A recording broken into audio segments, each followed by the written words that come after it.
Hello, this is Kyle rambling in a closet again.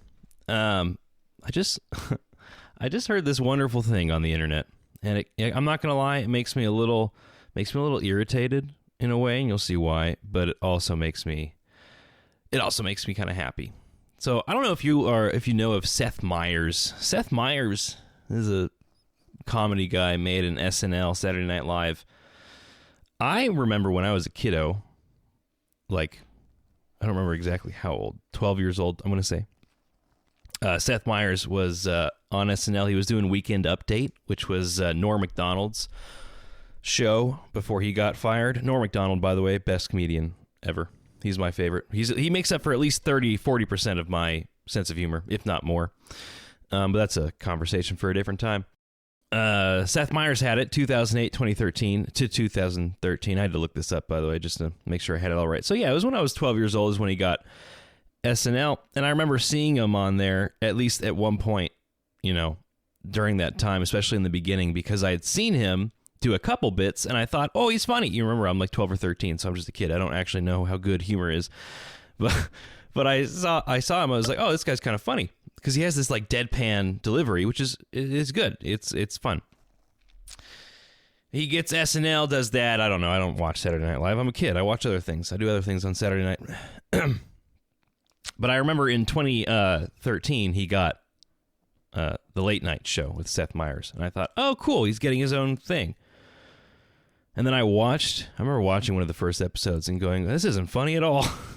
And I don't know if it was in the beginning or in the middle, but he got a little political. And then in 2016, he showed himself for being just another stooge, just another one of the talking heads who repeated what everybody else was saying. You could tell he was only funny because he had writers. And then once his writers started to, be political, he started to be political, and he was not really funny anymore. If he was ever funny, I can't even watch him now because even when he's not being political, he's not a funny guy. And for whatever reason, he still has his own show to this day in 2024. I don't know how popular it is, but he's still out there. And he's another one of the talking comedian heads. You got Stephen Colbert, you got Jimmy Kimmel. Who's the other one? Jimmy Fallon. And they all say the same dumb stuff all the time. Conan O'Brien he's among my favorites. He seems to stay out of it from what I can tell, which is nice. The rest of them don't, though. They're just among the media who's been lying and exaggerating and talking to people about politics when really their job is just to be funny. I don't want to watch politics. Anyways, Seth Meyers has Brian Williams on. Brian Williams used to work for NBC, just another one of those news anchors. He's the one who seemed more professional and more trustworthy, but he was just parroting the same old stuff. He was among the crowd who was just on the Democrats' side. He chose a side. Journalists should not choose a side. I don't care if you are a Democrat. If you're giving the news, it would be nice to, know that you can just give the news, but I don't know if that's even possible nowadays, quite frankly. Anyways, Seth Meyers, Brian Williams, they're talking. And I can't believe what I heard because, well, I'll just let you hear for yourself, actually. It is tough love time for the Democratic Party. I think it needs to be stripped down and rebuilt. I want to know who thought it was a good idea that Joe Biden stand for another 4 years at 80 years of age and 37% popularity. I think it's insulting when members of the working class, which the Democratic Party has lost entirely in our lifetimes, to insist the economy is doing great. A 12-pack of Bounty is $40. Rich folks don't feel that. Poor folks already switched to Sparkle during the COVID, during the lockdown. So just before I play any more, 2 points right off the bat that you never thought you'd hear a mainstream media person say. Who thought it was a good idea to run Joe Biden? Yeah, I want to know that too, me personally. I mean, sure, whatever, it's you guys, it's your guys' party, but 80-year-old, addled, doesn't make any sense. 4 more years. You can't, there's no one else you could have picked. Well, he's admitting it right there. Who thought that was a great idea? And secondly, the economy. Yeah, these are two things that us Republicans, I'm not a Republican, I shouldn't say that. Us conservatives, maybe, libertarians, I don't know. I can't speak for everybody, but it's what everybody, in my opinion, what everybody who has been paying attention has been thinking is, yeah, what the heck? And yeah, the economy's not great. We are being told, one side of the aisle, at least their media establishment, is saying how, no, the economy's fine. Don Lemon from CNN, remember that guy? He got his own show. I think he got fired from CNN because he's just crazy. Got his own gig. He's going out. He's trying to do a man on the street thing, and he's out there. I remember, and I could find the bit if I wanted to, but I'm not going to because this is supposed to be rambling in a closet. I don't want to prepare too many things. This Brian Williams thing was a exception for me because it was just so funny. Anyways, Don Lemon is going out. He's asking people what you think of the economy. One dude was like, yeah, it's pretty bad. And then Don Lemon goes, actually, no, you're wrong. The economy is doing well. It's like, dude, what the heck? I know the bounty thing is funny because I have switched to Sparkle, by the way, well before the pandemic. When I was living in a trailer before COVID, I did Sparkle. It was so cheap. And even though you use more Sparkle because it's like it doesn't absorb anything, it still pays for itself in the end. So cheap. And you only need a few plies. Bounty is just ridiculous. It's poor people have switched to not Bounty a while ago. And I just thought that was particularly funny because I have switched to Sparkle forever. But yeah, no, the economy's not doing great. Everybody knows it. Everybody feels it. And so Brian Williams points it out. He's like, yeah, it's kind of insulting to tell them that it's going fine. Here's a little bit more of it. It's insulting. I think the biggest unforced error of the Biden administration by far was the border. To tell people it's not a problem is insulting. For the working class to see incoming migrants getting welcome bags, debit cards, and motel rooms is probably insulting as well. Yep. That was pretty bad. And by the way, I am not the kind of person who thinks that government should be paying for stuff. I don't want any handout. I don't want anything.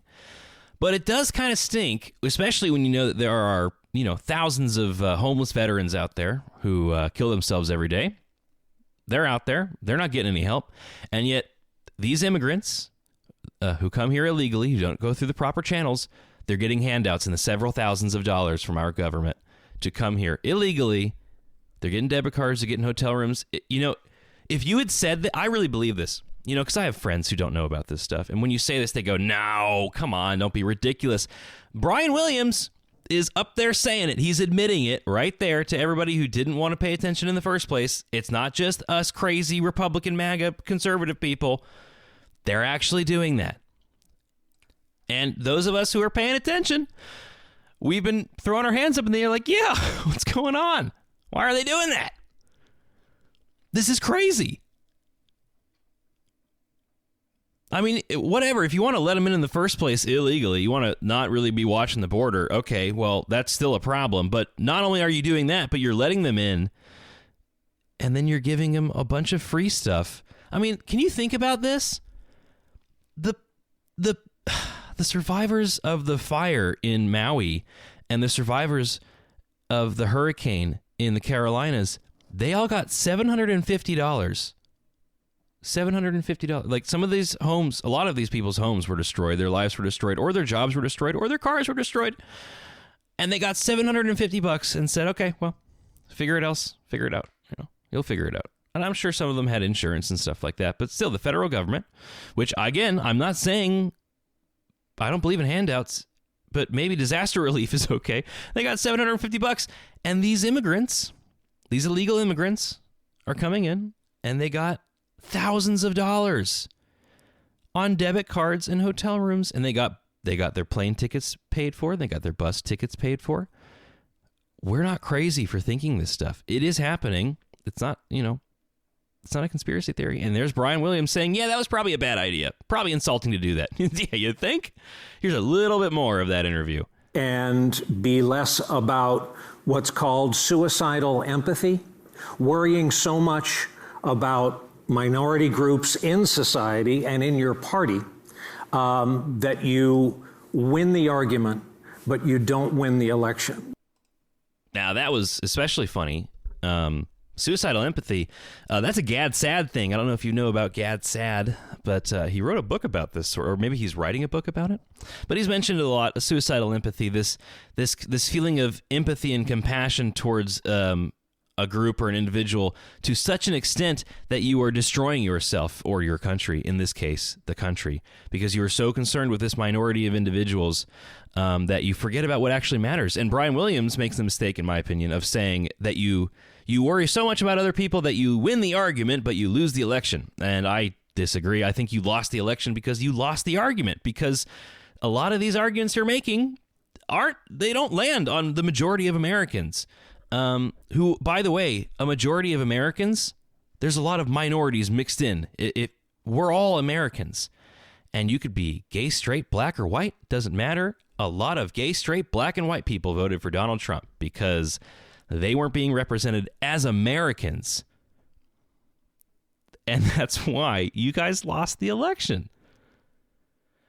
The reason I wanted to bring this up, and I don't want to get too much into a bit by bit about all this, although I have my opinions and I have my thoughts, of which, of course, is not surprising.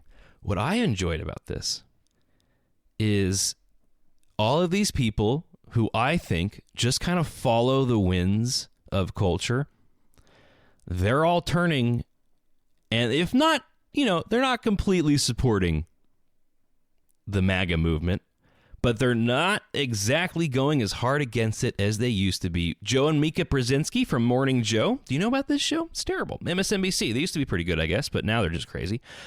Joe Scarborough was given a round of applause for saying there's no middle ground with this guy being Trump. And they've been calling Trump Hitler for some time now. And then they go to Mar-a-Lago after the election, and they're like, well, we went to Mar-a-Lago to talk to Trump. You mean to talk to Trump, the guy you called Hitler, whom you said you have no middle ground with? Interesting. This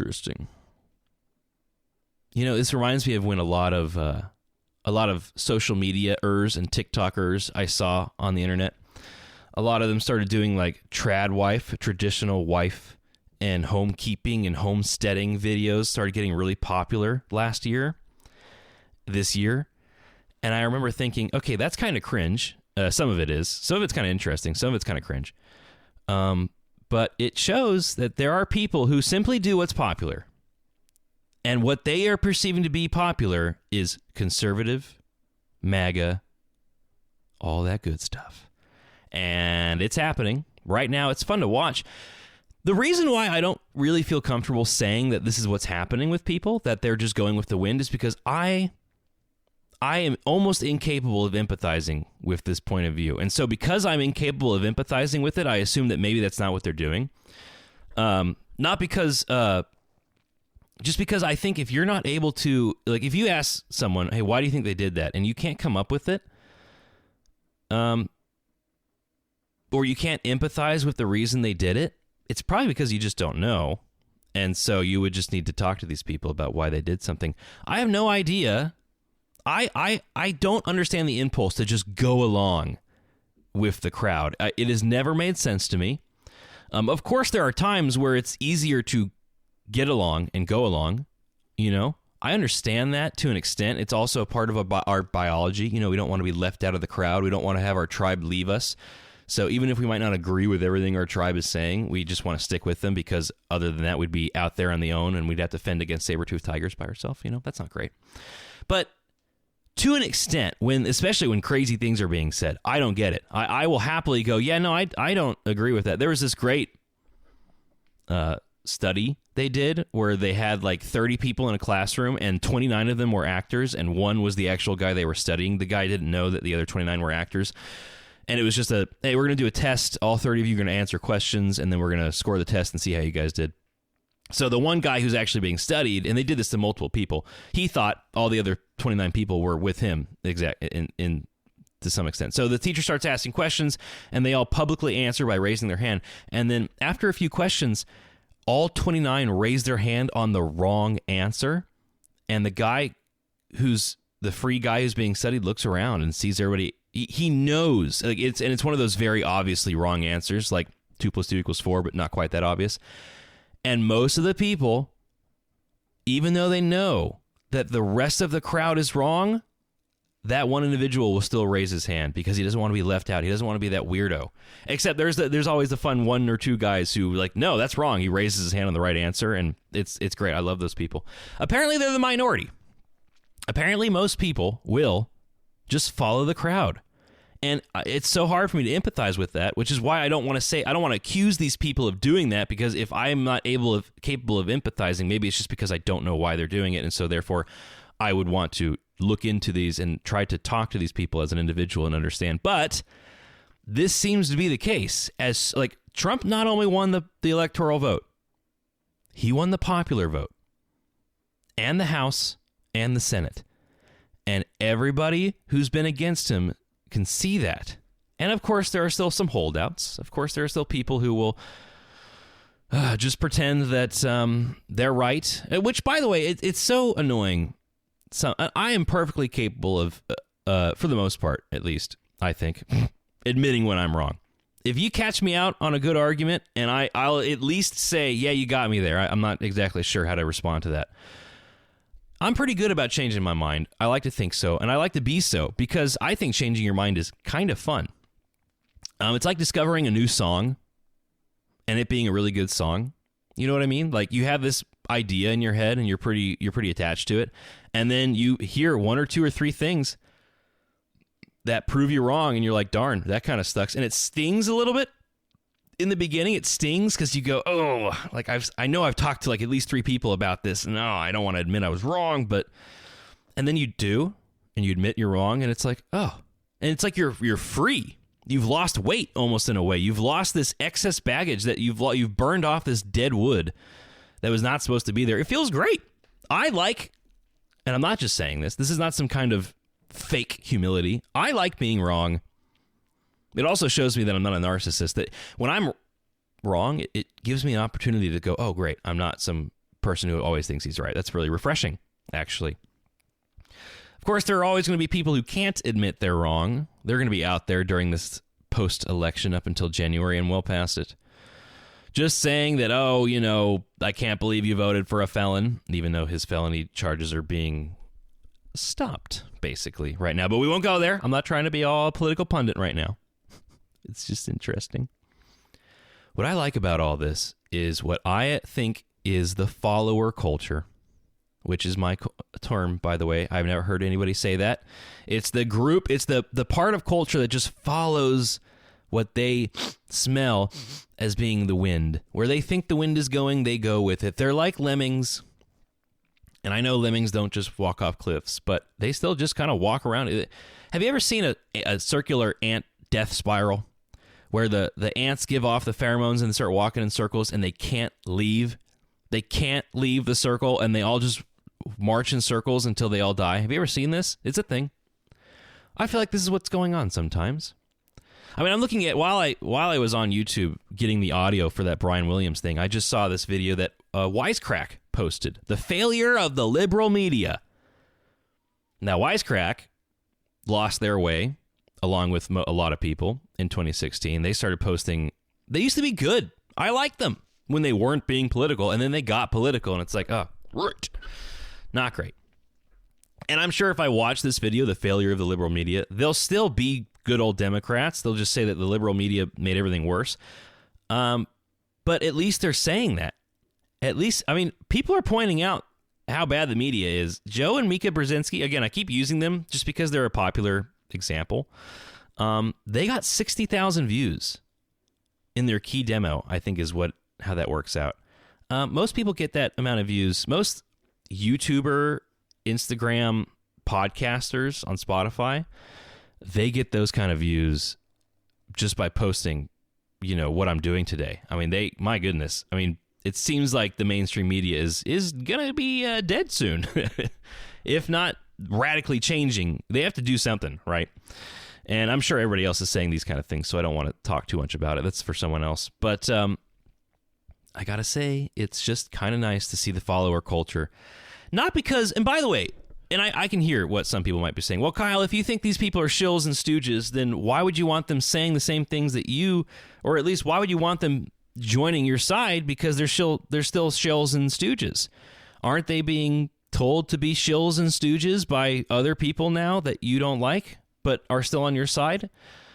I don't know if that counter argument made sense, but what I'm trying to say is, if these guys just say what's popular, do you really want them on your side because you don't want people to say what's popular? And yes, I agree. I'm not saying I'm like applauding them and saying, oh, thank you for saying what's right. What I'm pointing out is that clearly, finally, what's cutting through to a lot of these people who have been controlling the narrative through, airport TVs playing CNN and hospitals playing MSNBC, just having the news on has this sort of like, if you go to the hospital and there's a news channel on and you don't know about any of this stuff, you go, well, like in your mind, it's like, it's trustworthy because it's a hospital, it's a news channel. Both are supposed to be these places of facts, that you can trust. MSNBC is played by hospitals all over the country. So is CNN. Very rarely is Fox, but whatever. That's not the point I'm trying to make. The point I'm trying to make is that the wind is blowing on the side of MAGA and MAHA, Make America Healthy Again. And while I don't think we should just accept people in with open arms and say, oh, we're so glad you're on our side now, I don't think we should do that because they're just saying what they think is popular. They don't actually believe in what they're saying. They're not actually... Brian Williams, he doesn't care about the border. He didn't care about the border 4 years ago. He didn't care about the border 6 years ago. He only cares about it now because clearly it's a reason why Trump won. It's because people are worried about the border. But he doesn't care. He's only saying what's popular. Now, again, he's not being invited to my dinner party, nor is anyone really, because I don't want to have dinner with anybody who's in these circles, including people on my side. But at least you can point out and say, hey, they get at least what they think is popular is what's becoming popular. I don't know. Does that even make... I feel like it's in my head, on the tip of my tongue, and it makes perfect sense. And then whenever I say it out loud, it's coming off a little vague. What I'm really trying to say is it's really cool that where I have been for the past 8 years is now what seems to be the way the world is going to start going. That seems kind of cool for me as an individual who, has a little bit of ego and finds it cool when people agree with him. I've been like this for 8 years with a lot of changes, by the way, in my political philosophy and ideology. I don't even want to say ideology because it's not, but my political philosophy has changed quite a bit in 8 years, but it has been mostly on the libertarian conservative side of things. And it is fun to watch what could be perceived as victory. And it is kind of victory. I know, like I said in a couple episodes ago, I do not like it that there are hundreds of thousands, if not millions of Americans who are literally depressed by this election loss to them. That they actually think that there's this big bad orange man who will take away their rights or something. That makes me sad. It doesn't make me think these people are stupid. They're just uninformed, and it makes me sad that this is the state in the country we are in.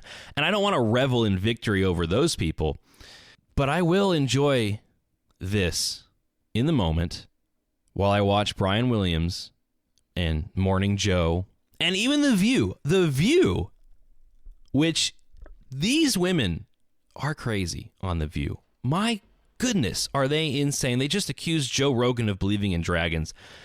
And then Joe Rogan comes out and is like, yeah, that's not true, and plays the clip. And it's plays for a laugh because it's funny. Anyways, The View, crazy people on this show.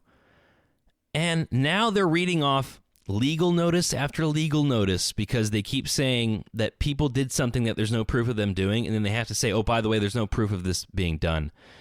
It's a legal notice we have to legally say, or else we could be sued for defamation because we are saying things that cannot be proven true at this time. They didn't used to do that. They would just say stuff and then go to the next bit. And the people watching The View are like, oh, yeah, that's true, obviously, because I trust these people. Everybody, I don't want to say everybody. It seems like a lot of people are going, ooh, maybe we were wrong. And that's nice.